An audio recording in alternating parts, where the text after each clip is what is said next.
பூமண்ணுமாது பொருந்திய மார்பன் புகழ்மலிந்த பாமண்ணுமாறன் அடிபணிந்து இந்தவன் பல்கலையோர் தாம் மன்ன வந்தை இராமானுசன் சரணாரவிந்தம் நாம் மன்னி வாழ நெஞ்சே சொல்லுவோம் அவன் நாமங்களை பற்பமெனத்திகள் பைங்கழல் உந்தன் பல்லவமே விரலும் பாவனமாகிய பைந்துவராடை பதிந்த மருங்கழகும் முப்புரி நூலோடு முன்கையில் ஏந்திய முக்கோல் தன்னழகும் முன்னவர் தந்திடு மொழிகள் நிறைந்திடு முறுவல் நிலாவழகும் கற்பகமே விழி கருணை பொழிந்திடு கமல கண்ணழகும் காரிசுதன்கள் சூடிய முடியும் கணநர்ச்சிகை முடியும் எப்பொழுதும் எதிராசன் வடிவழகு என் இதயத்துளதால் இல்லை எனக்கெதிர் இல்லை எனக்கெதிர் இல்லை எனக்கெதிரே பிரணாமம் லக்ஷ்மணமுனிஹி பிரதிகிருணாது மாமகம் பிரசாதயதி யத் சுக்திஹி ஸ்வாதீனபதிகாம் ஸ்ருதிம் உபவீதினம் ஊர்த்வபுண்ட்ரவந்தம் த்ரிஜகத்புண்ணியபலம் த்ரிதண்டஹஸ்தம்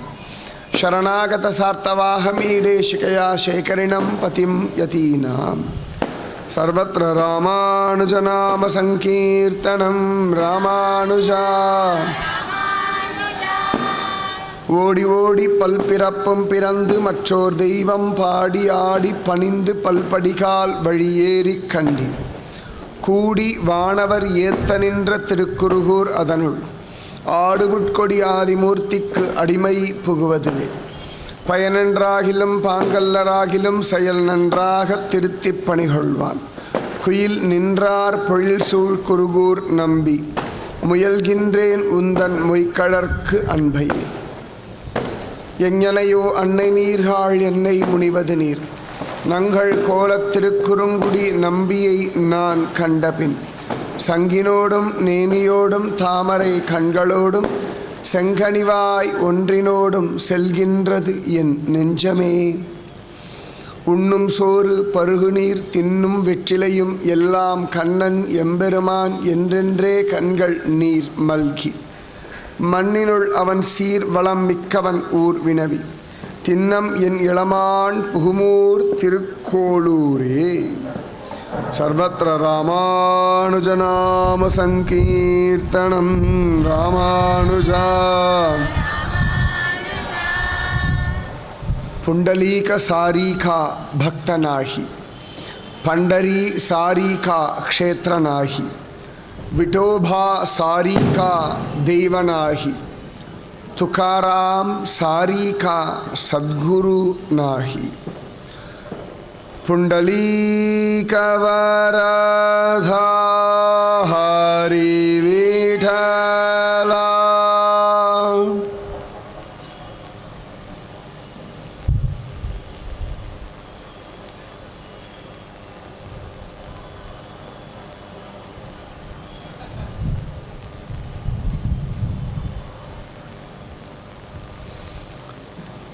बहूनां जन्मनां अन्ते ज्ञानवान्मां प्रपद्यते भगवान श्री कृष्णन பகவத்கீதையில சொல்லும் பொழுது சொல்றான் பல கோடி ஜென்மாவுடைய பிரயத்தனத்தினாலே தான் இல்லாட்டி பல கோடி ஜென்மாவுடைய முடிவுகளுக்கு அப்புறமா தான் ஞானவான்மாம் பிரபத்தியதே அப்படின்றால் அதாவது கிருஷ்ண பக்தி கிடைக்கிறது அப்படின்றது ரொம்ப துர்லபமான ஒன்று ஏன் அப்படின்னா அந்த பகவத் பக்தி வந்தாச்சு கிருஷ்ண பக்தி வந்தாச்சு அப்படின்னா அதற்கு மேலே செய்யறதுக்கு வேற பக்தி கிடையாது பக்தியுடைய கடைசி படி கிருஷ்ண பக்தி அந்த கிருஷ்ணன் தான் பாண்டுரங்கன் விட்டோபா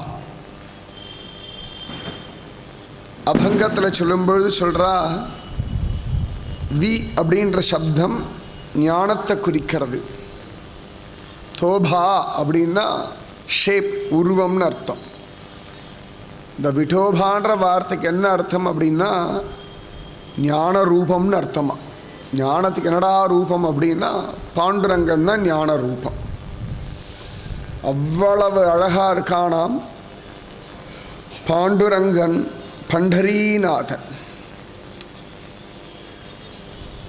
ரொம்ப சௌலபியமான மூர்த்தி. நேற்றே நான் சொன்ன மாதிரி ஆர்வக்கோளாறு சாமி. ஓடி வந்து ஓடி வந்து ஓடி வந்து ஓடி வந்து கிருபை பண்ணிடுவான். ஒரு தராதரம் பார்ப்போம் இல்லையா? சாதாரணமாக ஒரு தராதரம் பார்க்கறதுன்னு ஒரு வழக்கம் உண்டு. ஒரு பிச்சைக்காரனுக்கு பிச்சை போடுறோம் அப்படின்னா கூட ஒரு தராதரம் பார்ப்போம். அவனுக்கு கை கால் அவயெல்லாம் நன்னா இருக்குனேப்பா, கை கால் நன்னா தானே இருக்கு, உழைச்சி பிழைக்க தெரியாதா, எதுக்கு பிச்சை எடுக்கிற அப்படின்னு கேட்போம். எனக்கெல்லாம் சில பேர் இந்த குழந்தைகளை வச்சுட்டு பிச்சை எடுப்பா. எனக்கு கண்டாலே ஆகாது. நான் திட்டி அனுப்பிச்சிடுவேன், ஓடி போய்டு முதல்ல கண் முன்னாடியிலேருந்து. முக்கால்வாசி பார்த்தா அது அவளோட சொந்த குழந்தையாகவே இருக்காது, எங்கே ஏதாவது தூக்கிண்டு வந்துடுவா. நம்ம பேப்பர்லலாம் படிக்கிறோம் பாருங்க, 50 ரூபாய்க்கும் 100 ரூபாய்க்கும் கடத்தி கொடுத்துருவா. அவ்வளோதானே வேலை. 10 மாதம் சம்மந்திருக்காவா அம்மா பாவம்.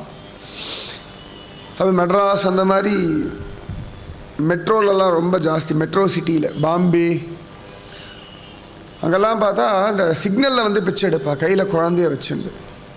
ரொம்ப கோபமாக வரும். கேட்டால் குழந்தைக்கு தான் கொடுங்க, குழந்தைக்கு தான் கொடுங்க. ரொம்ப கஷ்டமாக இருக்கும். அப்போ நம்ம ஒரு பிச்சை போடும்பொழுது கூட ஒரு தராதரம் பார்க்குறோம். எல்லாத்துக்கும் ஒரு தராதரம் வேணுன்றோம். ஆனால் தராதரம் பார்க்காமலேயே கிருபை பண்ணக்கூடிய ஒருவன் பாண்டுரங்கன். அவ்வளவு தூரம் உத்தமமான ஒரு சுவாமி பாண்டுரங்கன். அது சுவாமின்னு சொல்லும்போது யார் ரொம்ப தூரமாக இருக்க மாதிரி இருக்கும். சில பேர்லாம் சுவாமின்னு சொன்னால் ஒத்துக்கொள்ள முடியாது. பாண்டுரங்க சுவாமி, பாண்டுரங்க பகவான் அப்படின்லாம் சொன்னால் விட்டல், விட்டோபா, ரகுமாயிபதி, அது ரங்கநாத சுவாமி, அனந்த பத்மநாப சுவாமி அப்படின்னா அந்தந்த மூர்த்திக்கு இப்படி சொன்னா தான் ஒரு அழகுன்னு ஒன்று இருக்கு. பாண்டுரங்கன் அப்படின்னா ரொம்ப நெருக்கம், நமக்கு தெரியாமலேயே நெருக்கம் வந்துடும். இப்போ சில மூர்த்திகள் கிட்டலாம் நம்ம பார்த்து திரும்ப திரும்ப பழகி பல தடவை அந்த கோவிலுக்கு போய் அதுக்கப்புறமா ஒரு நெருக்கம் உண்டாகும். எனக்கு தெரிஞ்ச ஒருத்தர் ரொம்ப ஆச்சரியமான ரங்கநாத பக்தர். ரங்கநாதன், வரதராஜன் இப்படி தான் ரொம்ப பிரீத்தியோடு இருப்பார். அவர் திருவனந்தபுரத்தில் கொண்டு வந்து வச்சுட்டான் பகவான். திருவனந்தபுரம் பத்மநாபர் கோவிலில் வைஷ்ணவ முறைப்படி கிடையாது எதுவுமே. அவருக்கு திருவனந்தபுரமே பிடிக்கல. ஆழ்வார் மங்களாசாசனம் பண்ணார்ன்ற காரணத்துக்காக பத்மநாபனை போய் பார்ப்பார். அப்புறம் பார்த்து பார்த்து பழகி பழகி அப்புறம் இப்போ தான் ஒத்துருக்கார் பத்மநாபர் உத்தமர் அப்படின்னு. ஆனாலும் நேரம் கிடச்சிடுத்து, லீவு கிடச்சிடுத்து தான் ஓடிடுவார். ஸ்ரீரங்கத்துக்கும் காஞ்சிபுரத்துக்கும். திருவனந்தபுரத்தில் இருக்க மாட்டார்.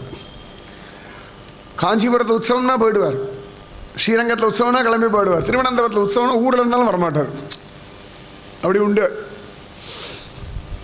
அப்படி பழகி பழகி ஒரு ஈர்ப்பை உண்டாக்க வேண்டிய அவசியமில்லாத ஒருத்தன் பாண்டுரங்கன். யார் போனாலும் மாட்டின்ருவா. இது வரைக்கும் நான் பார்த்துருக்கேன். பல பேரை நான் நிறைய தடவை அழிச்சுட்டு போயிருக்கோம். இந்த பாண்டுரங்கனை பற்றி கேட்டாலோ பேசினாலோ பார்த்தாலோ உடனே இவன் என்னுடைய சுவாமின்னு ஒரு ஈர்ப்பு. டெய்லியே இந்த உபன்யாசத்தை ரெக்கார்ட் பண்ணி போட்டுருக்கோம். நிறைய பேர் கேட்டுருக்கா.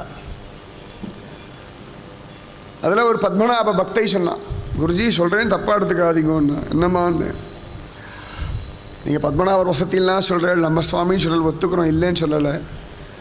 இருந்தாலும் பாண்டுரங்கனுடைய சௌலபியம் கொஞ்சம் ஜாஸ்தியாக தான் இருக்குது. அந்த எளிமை என்னமோ உருக்கத்தான் செய்கிறது. பத்மநாபன் என்னதான் இருந்தாலும் திருவிதாங்கூர் ராஜ சமஸ்தானத்தினுடைய தெய்வம் அப்படின்னு தான் தோன்றது. பாண்டுரங்கன் அப்படின்னா பாமர ஜனப்பிரியன். பாமர ஜனங்களிடத்தில் பிரியமாக இருக்கணும் இல்லையா, உரிமையோடு இருக்கணும் இல்லையா. ஏன்னா பாமர ஜனங்களிடத்தில் பழகிறதுக்கு எல்லாருக்கும் வராது, அது ஒன்று இருக்கே. எல்லாராலையும் பழக முடியாது. பழகினாலும் அவர்களை மேலே வசதி கொண்டு நிறைய இருக்குது. பாமர ஜனங்களோட பழகிறது எவ்வளோ கஷ்டம்னு இருக்குது. அதில் மகா கெட்டிகாரன் யார் அப்படின்னா பாண்டுரங்கன். பாமர ஜன பக்த பிரியன் அப்படி சொல்லணும். சாதாரண ஜனங்களுக்கான ஒரு தெய்வம் பாண்டுரங்கன், பண்டரீநாதன். அவனிடத்துல எப்படி வேணாலும் பக்தி பண்ணலாம். இப்படிதான் பண்ணணும்னு நியமங்களே கிடையாது. இத்தனை நாள் ஒவ்வொரு நாள் ஒவ்வொரு சரித்திரம் சொல்லிட்டு இருந்தேன் பாருங்க. யாராவது ஒரு பெரிய கடுமையான நியம நிஷ்டைகளோட பாண்டுரங்க பக்தி பண்ணார்கள் அப்படின்னு கிடையாது. ஏன் அப்படின்னா அவனுக்கு அதெல்லாம் அவசியமே இல்லை.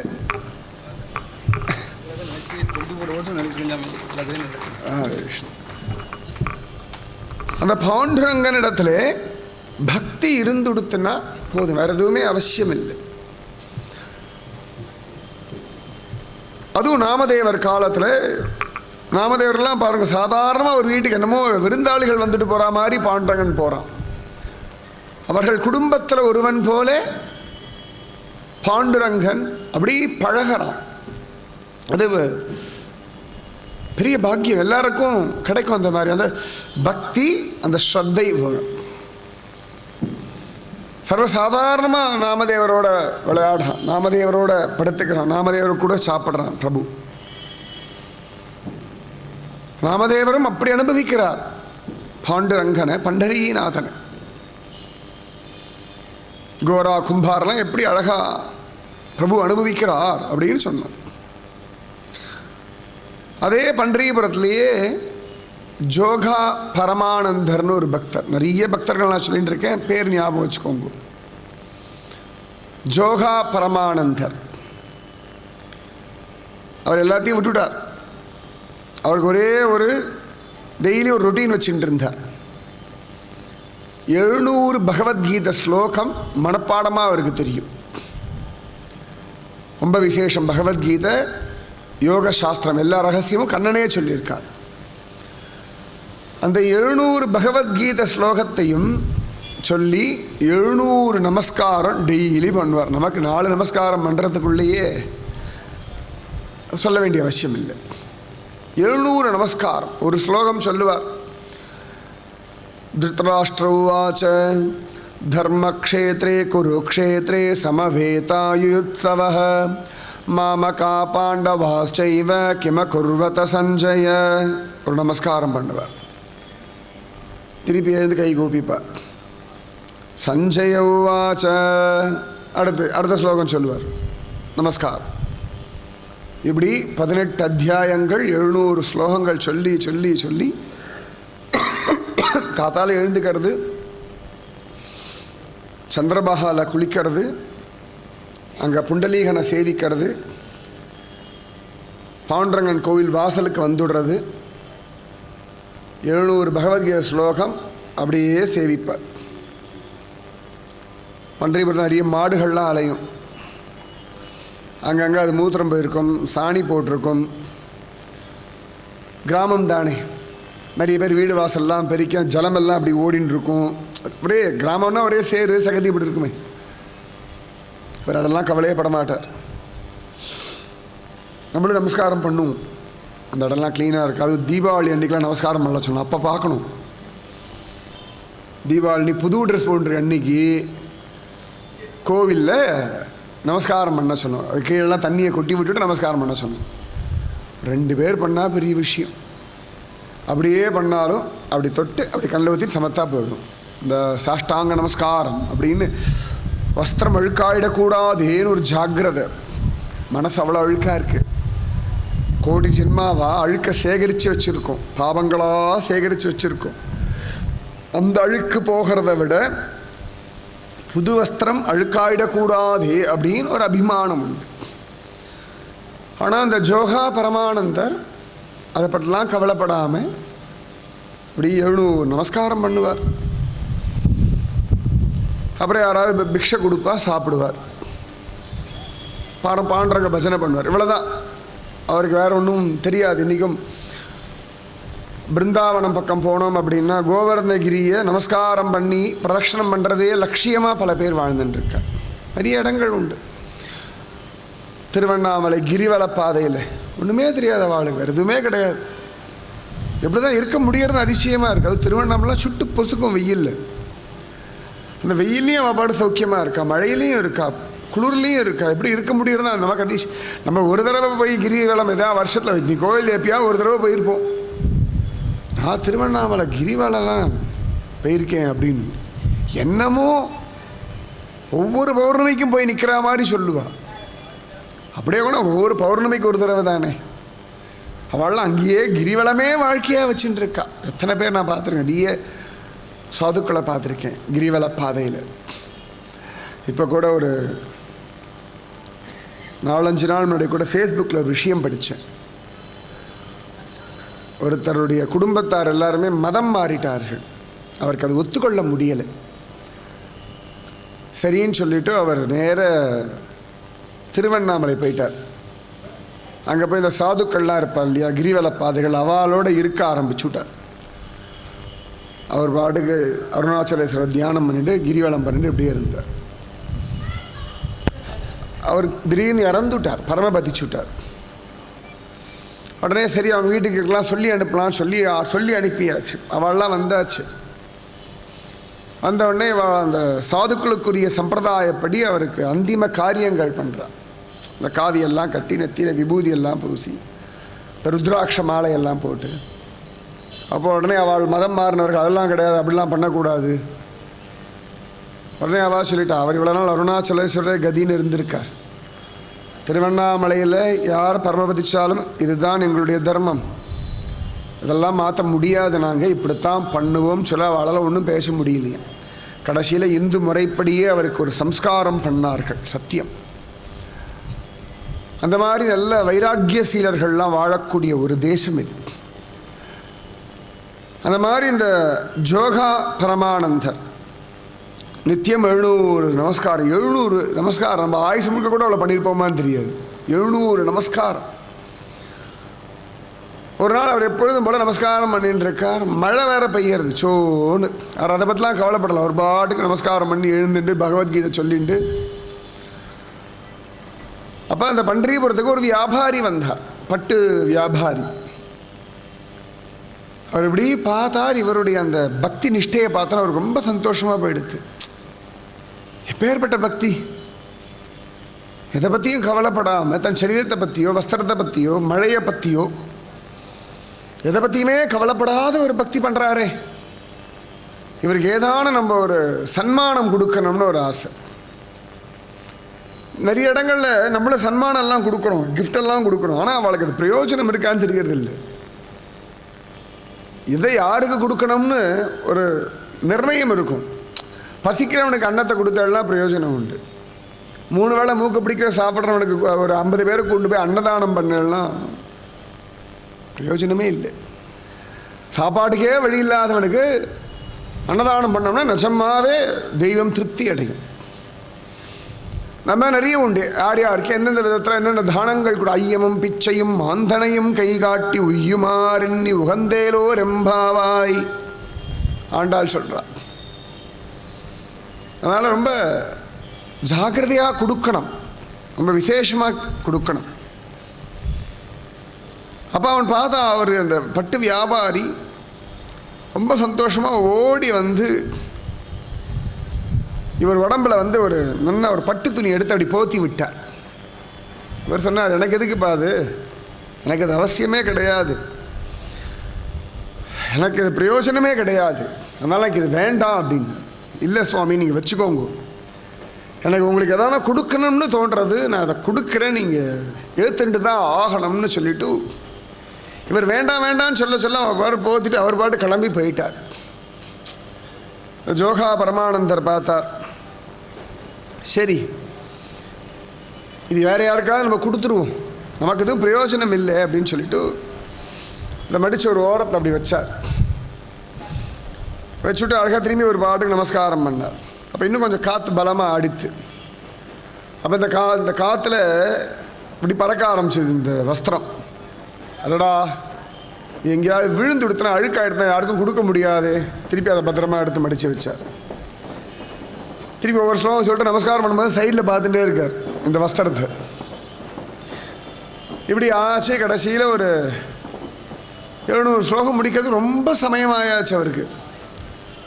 உடம்பு ரொம்ப களைச்சி போயாச்சு, பசி வேற வந்துடுது. அவருக்கு அதிசயமாக இருந்து இது நாள் வரைக்கும் அப்படி ஆனதே இல்லை. கட கட கட கடன்னு பண்ணிட்டு இருப்பார். 700 ஸ்லோகம் 700 நமஸ்காரம். நீ கடைசியில் கண்டுபிடிச்சிட்டார், என்ன ஆச்சு எனக்கு, ஏன் இந்த பிரச்சனை, திடீர்னு எங்கேருந்து உடம்பையும் இவ்வளவு களைச்சி போச்சு, 700 ஸ்லோகம் சொல்லி முடிக்கலை, 700 நமஸ்காரம் பண்ணலை, அதுக்குள்ளே பசிக்கிறது அப்படின்னு எல்லாம் பார்த்த உடனே அந்த வஸ்திரம் அது முதல்ல பறக்கிறதான்னு பார்த்தார். அப்புறம் மழை நினைஞ்சிடக்கூடாதுன்னு ஓரம் வச்சார். அப்புறம் அது மேலே ஒரு பறந்துடப்படாதுன்னு கல்லை வச்சார். கடைசியில் விட்டல் தியானம் போய் இந்த பட்டு துணி மேலே தியானம் வந்துடுது. அவர் உடனே கண்டுபிடிச்சி விட்டார், என்னுடைய இன்னைக்கு தியானத்தை கெடுத்தது இந்த பட்டு துணி தான். நமக்கு பல சந்தர்ப்பங்களில் நம்ம மனசு ஏன் அலப்பாயறதுன்னு கண்டுபிடிக்க முடியறதில்ல. இது நம்மளுடைய பெரிய கஷ்டம். யாராவது சொன்னால் தான் நமக்கு புரியறது, அப்படியே சொன்னால் நமக்கு பிடிக்கிறது. அது ஒரு கஷ்டம் இருக்குது வச்சுக்கோங்களேன்.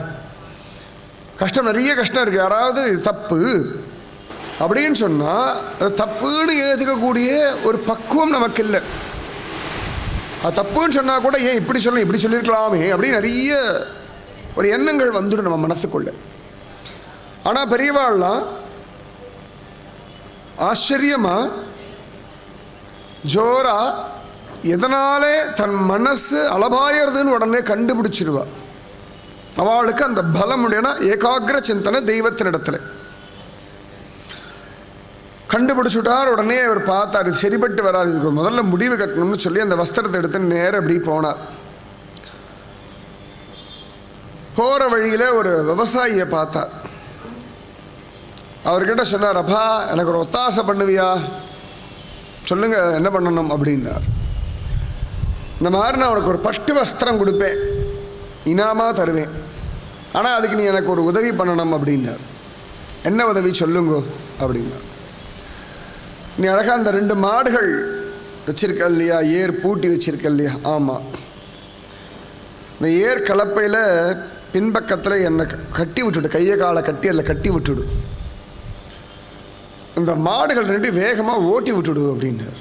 இப்போ பார்த்தா என்ன ஆச்சு சாமி, வைத்திய மாதிரி சொல்கிறீங்களே, எனக்கு சொல்லலாம் உனக்கு புரிய வைக்க முடியாது. இந்த பட்டு துணி இந்த 2 மாடுகளை விட உனக்கு விலை பெறும், அவ்வளோ வசதியான ஒரு துணி. அவன் பார்த்தான், சரி ஏதோ நமக்கு பட்டு துணி கிடச்சா போதும், அப்புறம் இதை விற்றுட்டு வேறு நல்ல மாடு வாங்கிக்கலான்னு சொல்லி அவர் சொன்ன மாதிரியே கை காலெல்லாம் கட்டி இந்த ஏர் கலப்பையில் முன்பக்கம் மாடு இருக்குள்ளே பின்பக்கத்தில் அழகாக கட்டி விட்டார்.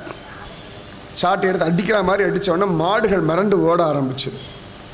கீழே அவரை கட்டி விட்டுருக்காரா, அது இழுத்துண்டு ஓட கல் முள் எல்லாம் மேலே ஏறி இறங்கி ஓடி தோளெல்லாம் பிஞ்சு ரத்தமெல்லாம் வழிய சதையெல்லாம் அருந்து தொங்க உடம்பு அந்த பாடுபடுறது. ஆனால் அவர் விட்டலா விட்டலா விட்டால் விட்டல் விட்டல் விட்டல்னு பஜனை பண்ணுறார். அந்த ஒரு உடல் வேதனையில் பாண்டுரங்க நாம ஜபம்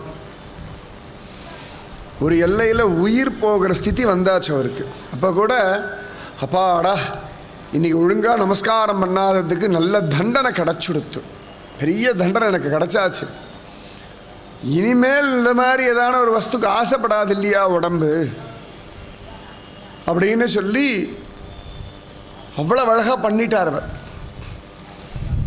பார்த்தான் பாண்டுரங்கன், பொறுக்க முடியல அவனுக்கு. விட்டல் விட்டல் விட்டல் விட்டல்னு ஈனஸ்வரத்தில் கத்துறா. பகவானே என்னை காப்பாத்துன்னு கத்தலை, பகவானே இன்னைக்கு நான் ஒழுங்காக நாமஜபம் பண்ணலை, இன்னைக்கு நான் ஒழுங்காக நமஸ்காரம் பண்ணலை, இன்னைக்கு நான் பகவத்கீதையை ஜபிக்கலை, இன்னைக்கு நான் உன்னை தியானம் பண்ணலை, அதுக்கு நல்ல தண்டனை கிடச்சிடுது அப்படின்னு சந்தோஷமாக விட்டல் கத்துறார். ஆனால் விட்டலன் இந்த மாதிரி ஒரு கடுமையான பக்தியெல்லாம் எதிர்பார்க்குறவன் கிடையாது, ரொம்ப மென்மையான ஹிருதயம் உடையவன் விட்டலன். ஓடி வந்தான், விட்டலன் அவனை இறுக்கி கட்டின்றான். என்னாச்சு ஜோகா பரமானந்தா, எதுக்கு இந்த பாடுபடுத்துறாய் உடம்ப, நீ சாப்பிட்ற சாப்பாடெல்லாம் எனக்கு தானே வந்துன்னு, நீ சுவாசிக்கிற காற்றெல்லாம் நானாக தானே இருக்கேன், உன்னுடைய எல்லாமாவும் நான் இருக்கேன், இந்த சரீரத்துக்குள்ளே நான் சௌக்கியமாக வாழ்ந்துட்டுருக்கேன், இந்த சரீரத்தை போட்டு இந்த பாடுபடுத்துறிய ஏன்பா அப்படின்னார். ஜோகா பரமானந்தர் சொன்னார், பிரபோ தப்பு பண்ணிட்டேன், அபச்சாரம் பண்ணிட்டேன், இந்த மாதிரி ஒரு பட்டு துணி மேலே ஆசை வச்சு 700 நமஸ்காரத்தை விட்டுவிட்டேன் மாதிரிலாம் சொன்னார். பகவான் சிரிச்சான். கண்ணா பசங்களா,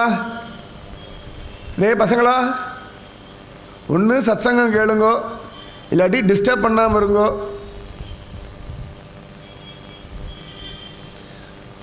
அப்போ பகவான் சொன்னான், நீ ஒரு தப்பும் பண்ணலைப்பா, ஒரு தப்பும் பண்ணலை, தயவு செஞ்சு இனிமேல் இப்படியெல்லாம் பண்ணாதே அப்படின்னு சொல்லி அவரை தூக்கி தன் மடியில் போட்டு உடம்பெல்லாம் அப்படி தடவி கொடுக்குறான் பாண்டுரங்கன்.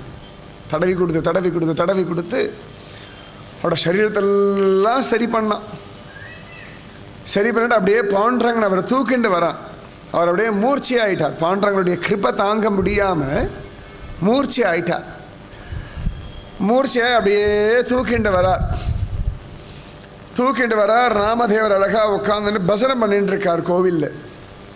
பாண்டுரங்க இவர் தூக்கிட்டு வரதை பார்த்தோன்னா ஓடி வந்தார் ராமதேவர். பாண்டுரங்கா, யார் இந்த பாகவத சிரோன்மணி, இப்படி நீ தூக்கிட்டு வரியேப்பா. பாண்டுரங்க உடம்பு முழுக்க அந்த ரத்தம். அவர் பயந்துட்டார். என்னாச்சு பாண்டுரங்கா, உன் உடம்பு உன் பீதாம்பரம்லாம் ரத்தக்கரையாக இருக்கே, என்னாச்சு அப்படின்னா. பாண்டுரங்க நடந்த விஷயத்தெல்லாம் சொல்லி, இவன் தன்னைத்தானே இப்படி கஷ்டப்படுத்திட்டான் தெரியுமா, கஷ்டப்பட்டு கடைசியில் நான் தான் உடம்பெல்லாம் சரி பண்ணி தூக்கிட்டு வந்திருக்கேன், மூர்ச்சி ஆகிட்டான், அவனுக்கு ஏதாவது சாப்பிட்றதுக்கு கூட, இன்னும் ஒன்றும் கூட சாப்பிடலை அப்படின்னார். உடனே நாமதேவர், என்கிட்ட கொடு, நான் தூக்கிக்கிறேன் அப்படின்னு சொல்லி நாமதேவர் பாண்டுரங்கன்கிட்டே இந்த ஜோகா பரமானந்தரை வாங்கிண்டு, நாமதேவர், பாண்டுரங்கன், ருக்மிணி பிராட்டி எல்லாருமா சேர்ந்து நாமதேவர் வீட்டுக்கு போய் ஜோகா பரமானந்தருக்கு விசேஷமான அன்னமெல்லாம் தயார் பண்ணி அழகாக ஒரு சாப்பாடெல்லாம் கொடுத்து விட்டு நாமதேவர் சொல்கிறார், ஜோகா பரமானந்தரை பார்த்து, இந்த மாதிரி ஒரு வைராக்கியம் வரத்துக்கு எனக்கு ஆசீர்வாதம் பண்ணுங்கோன்னுட்டார். ஜோகா பரமானந்தர் நடுங்கிறார். சுவாமி, நீர்லாம் உங்களுக்கெல்லாம் மனசு அங்கங்கே அலையே பாயாதே அப்படின்னார். நாமதேவர் சிரித்தார். ஆனாலும் அப்படியே அலப்பாஞ்சா கூட தன்னை தண்டிச்சிக்கக்கூடிய ஒரு தைரியம் யாருக்கும் கிடையாது. நம்மளே எவ்வளோ சத்தியம் பண்ணியிருக்கோம், எத்தனை சத்தியம் காப்பாற்றிருக்கோன்னு அவாவாளுக்கு தெரியும். காப்பாற்றிருக்கோமோ இல்லையோ பகவானுக்கு தான் வெளிச்சம். அதுக்கே இப்படி ஆல்டர்னேட்லாம் வச்சுருப்போம். 10 ரூபா உண்டியலில் போடுறேன், ஏதோ ஒன்று வச்சுருப்போம், முடியலண்ணா முடிஞ்சா அப்படின்னு. ஆனால் தன் சரீரத்தை வருத்தி கொள்ளக்கூடிய ஒரு பக்தி காண கிடைக்காது அப்படின்னு சொல்ல ஜோகா பரமானந்தர் சொன்னார், உங்களை மாதிரி பெரியவாளுடைய ஆசீர்வாதம் வேறு ஒன்றும் இல்லை அப்படின்னு சொல்ல பாண்டுரங்கன் இந்த நாமதேவர் கையில் இந்த ஜோகா பரமானந்தர் ஒப்படைச்சுட்டார். இனிமேல் இவன் சரீரத்தை நீ ஜாகிரதையாக பார்த்துக்கணும், தெரிஞ்சதா அப்படின்னு சொல்ல நாமதேவர் சத்தியமாக பார்த்துக்கிறார். இவர் குடும்பத்தையே இவர் பார்த்துக்க மாட்டேங்கிறார் நாமதேவர். ஆனால் இவர் பார்த்துக்கோன்னுட்டவுடனே அன்னிலே நாமதேவர் சர்வ ஜாகிரதையாக அந்த ஜோகா பரமானந்தரை பார்த்துக்கிறாராம். ஏன் அப்படின்னு கேட்டால், பக்தன் ஒப்படைச்சுட்டான்.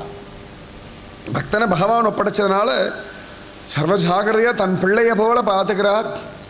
எங்கேயாவது தப்பு மாதிரி தெரிஞ்சால் உடனே கண்டிக்கிறாராம். அவ்வளோ வசதி இந்த நாமதேவன். ஜெய் போலோ ஜோகா பரமானந்த மகராஜுக்கு. இன்றைக்காக உடம்புல எங்கேயாவது அடிக்கடி பட்டுது அப்படின்னா ஜோகா பரமானந்தரை நினச்சிக்கோங்க. நமக்கெல்லாம் அடிபட்டால் பிராரப்தத்தினால படும், இல்லாட்டி அகம்பாவத்தினால படும், இல்லாட்டி பராக்கு பார்த்துன்னு போனால் படும். ஆனால் அவர் தன்னைத்தானே வருத்தின்றார். அப்பேற்பட்ட உயர்ந்த மகாத்மாக்கள்லாம் நாமதேவர் காலத்தில் வாழ்ந்ததுனாலேயே பாண்டுரங்கன் பரம பாக்யவான். சரியா, பாண்டுரங்கன் பாக்யவான். அவ்வளோ வசதி இந்த நாமதேவர். பகவானுக்கு இந்த நாமதேவர் இடத்துல ரொம்ப பிரீத்தி. எத்தனை பிரீத்தின்னு சொல்லவே முடியாது. எதையானம் பண்ணிட்டு இருப்பான் நாமதேவருக்காய், அது இதுன்னு எதையானம் ஒன்று பண்ணிண்டே இருப்பான் பாண்டுரங்கன். ஒரு சந்தர்ப்பத்தில் நாமதேவரும் பாண்டுரங்கனும் அப்படி பேசின்னு இருக்கா. அப்போ ஏகாதசி. அழகா பாண்டுரங்கன் கேட்குறான், நாமதேவா, இந்த பக்தியெல்லாம் பண்ணிட்டு இருக்கா இல்லையா, அந்த ஏகாதசி விரதமெல்லாம் அவசியமாடா அப்படின்னா. நாமதேவர் சொன்னார், ஆமாம் ஆமாம் அவசியம், ரொம்ப அவசியம் பாண்டுரங்கா. எவ்வளோ பெரியவாள்லாம் பண்ணியிருக்கா, அம்பரீஷன், ருக்மாங்கதன் போன்ற பெரியவாள்லாம் பண்ணியிருக்கா. ஏன் பாண்டுரங்கா, உன்னோட அப்பா நந்தகோபர் பண்ணலையா ஏகாதசி விரதம் இருந்தார் அப்படின்னு பாகவத்தில் காண கிடைக்கிறது. அதனால் ஏகாதசி விரதம்லாம் ரொம்ப உன்னதமானது. பகவான் கேட்டான், ஏகாதசி விரதம்னா என்ன, விரதம்னு சொல்லிட்டு அப்புறம் வயிற்று ரொப்பிக்கிறது தானே அப்படின்னு. அவர் திருச்சார், அப்படிலாம் ஒன்றும் கிடையாது, நீ எங்கே அப்படிலாம் ஆளை பார்த்தாய், பாண்டரங்கன் சிரிச்சு, அந்த மாதிரி நிறைய பேரை நான் பார்த்துருக்கேன், நிர்ஜலமாக இருக்கிறது ரொம்ப துர்லபம் அப்படின்றார். நாமதேவசன் அதெல்லாம் ஒன்றும் இல்லை, கஷ்டம்லாம் ஒன்றும் கிடையாது. ஆனால் ஏகாதசி உபவாசம் வந்தால் இன்னும் பக்தி வரும், இன்னும் நாமஜபம் வரும் இல்லையா? அது ஒரு நல்ல வழக்கம் தானே, அது ஒரு பெரிய பாக்கியம் தானே. அதனால் ஏகாதசி விரதம் இருக்கிறது உத்தமம் அப்படின்னார். பகவான் கேட்டால், ஏதான ஒரு சந்தர்ப்பத்தில் உனக்கு ஏகாதசிக்கு சாப்பிட்ற மாதிரி நிலைமை வந்தால் என்னடா பண்ணுவாய் அப்படின்னார். இவர் சொன்னார், உசுரை வேணா விடுவேன், ஏகாதசியை விடமாட்டேன்னுட்டார் நாமதேவர். உடனே பாண்டரங்கன் கேட்டான், சரி ஏதான ஏகாதசிக்கு எனக்கு சாப்பாடு வேணும் நான் கேட்டால் நீ என்ன பண்ணுவாய்? நாமதேவர் சொன்னார், நிச்சயமாக தருவேன். பகவான் சிரித்தான், என்னடா ஏகாதசி சாப்பாடு தருவியா? ஏகாதசி சாப்பாடுன்னா பழம் தருவேன், குழந்த திராட்சையை தருவேன், பேரிச்சம்பழம் தருவேன், அந்த மாதிரி ஏதான தருவேனே ஒழிய சமைச்ச ஆகாரம் தரமாட்டேன் அப்படின்னார். பாண்டரங்கன் சிரித்தான். அதுக்கப்புறம் பகவான் கிளம்பி போயிட்டான். நாமதேவர் பாட்டுக்கு ஏதோ பஜனை பண்ண ஆரம்பிச்சுட்டார். கரெக்டாக ஒரு ஏகாதசி வந்தது. நாமதேவர் வீட்டு வாசலில் ஒருத்தர் அப்படியே, ஒரு வயசானவர் அப்படியே வந்து நிற்கிறார்.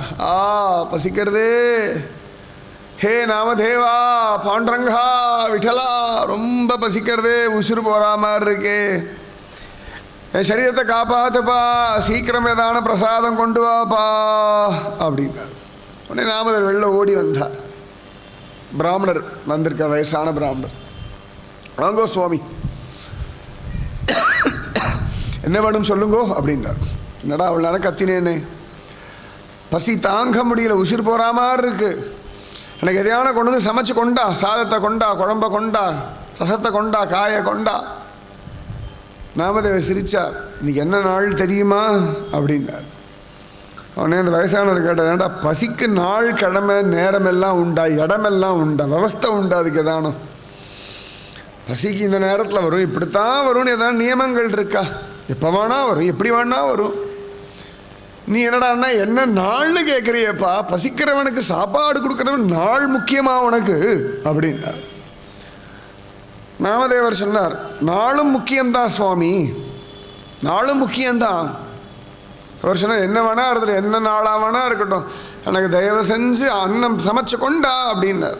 நாமதேவர் சொன்னார், நிச்சயமாக நான் தரமாட்டேன், இன்னைக்கு ஏகாதசி, ஆனால் பால் தரேன், பழமெல்லாம் தரேன், உலர்ந்த திராட்சை தரேன், பேரிச்சம்பழம் தரேன், இல்லாட்டி கிழங்குகள்லாம் சாப்பிடுவேன். இன்றைக்கும் கேரளாலெல்லாம் போனால் இந்த மரவள்ளி கிழங்கு, மரச்சீனி கிழங்குன்னு சொல்லுவாள், அதை வேக வச்சு சாப்பிட்றதுன்னு வழக்கம் உண்டு. மகாராஷ்டிராலலாம் சாபுதானம், இந்த ஜவ்வரிசி சாபுதானா கிச்சடி ஒன்று பண்ணுவாள், ஜவ்வரிசி, அதை சாப்பிடுவார்கள். அந்த மாதிரி ஏதான தருவேனே ஒழிய சாதம் தரமாட்டேன் நான் அப்படின்னு விட்டார்.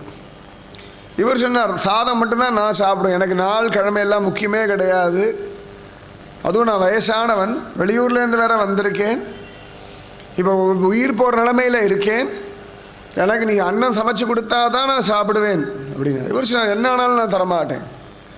அப்போ அந்த பிராமணர் சொன்னார், அப்போ நான் உன் வீட்டு வாசல்லையே உயிரை விட்டுடுவேன், ஒரு பிராமணனை கொன்ன பாபம் உன் வம்சத்துக்கே வந்து சேரும்னு. இவர் சொன்னார், என் குலமே நாசமாக போனாலும் பரவாயில்ல, என்ன ஆனாலும் ஏகாதசி அன்னைக்கு ஒன்றும் தரமாட்டேன்.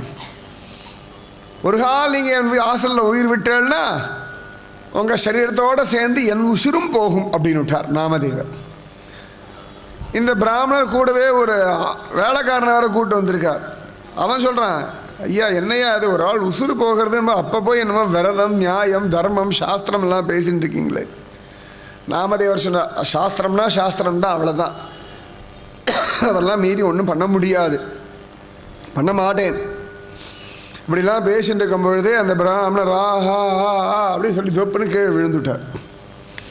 உடனே அந்த வேலைக்காரன், ஐயா சாமியின் மூக்கில் கையை வச்சு பார்த்தா உசுறு போயாச்சு.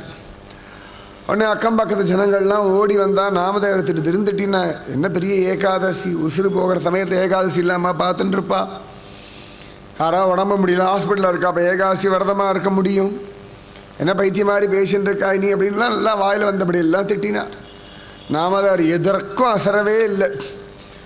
நேராக பார்த்தார், அந்த செத்து போன பிராமணர் உடம்பை இப்படி தூக்கின்றார், நேராக சந்திரபாகா நதிக்கரைக்கு போயிட்டார், சதையெல்லாம் ரெடி பண்ணியாச்சு. அதில் அந்த பிராமணர் உடம்பை கடத்திட்டார். நாமதேவர் கூட போய் பக்கத்தில் படுத்துனுட்டார்.